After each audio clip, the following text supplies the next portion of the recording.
Gram panchayat Bijapur सरल सहज मिलनसार प्रत्याशी आपका बेटा आपका भाई भूतपूर्व सरपंच हमार भैया चंपकेश्वर कुमार वर्मा को चश्मा छाप पर मुहर लगाकर हरी मतों से विजयी बनावे। घोषणा पत्र। तालाब एवं शिव मंदिर का सौंदर्यीकरण किया जाएगा। गांव की बेटी की शादी पर 20,000 रुपए का आर्थिक सहयोग दिया जाएगा। किसी परिवार में दुखित घटना होने पर 20,000 रुपए का आर्थिक सहयोग दिया जाएगा। प्रत्येक परिवार में 2 व्यक्ति को तीर्थ दर्शन कराया जाएगा। सभी मोहल्ले में लाइट लगाया जाएगा। चुनाव जीतने पर प्रत्येक महिला को 1,000 रुपए दिया जाएगा।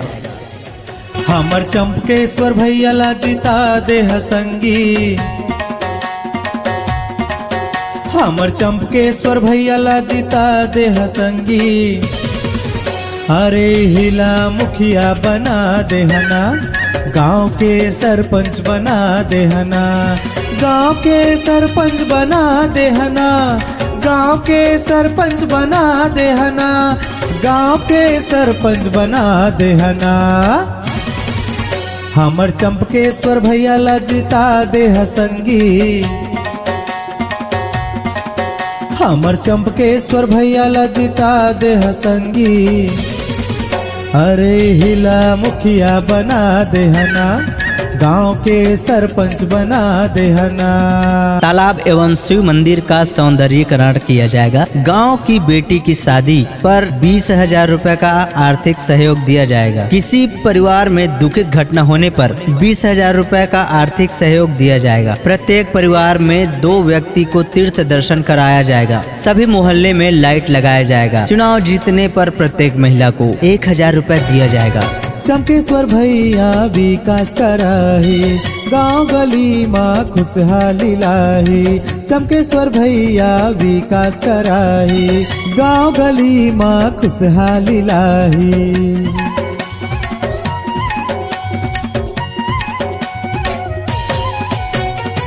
चंपकेश्वर भैया विकास कराही, गांव गली माँ खुशहाली लाही। चंपकेश्वर भैया विकास कराही, गांव गली माँ खुशहाली लाही।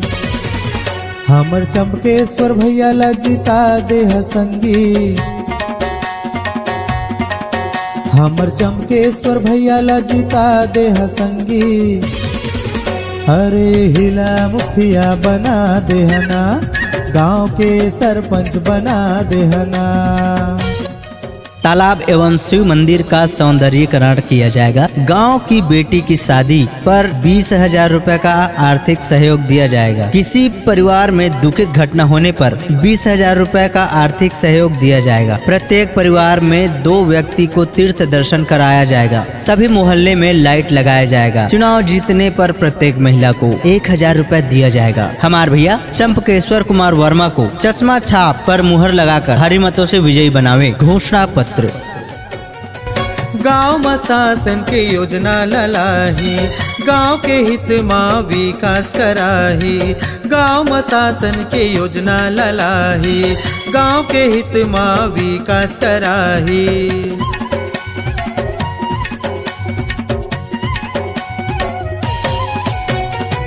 गांव में शासन के योजना ललाही, गांव के हित माँ विकास कराही।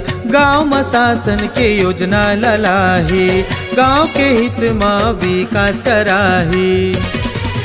तुमन मुहर लगा के जिता देहा दीदी,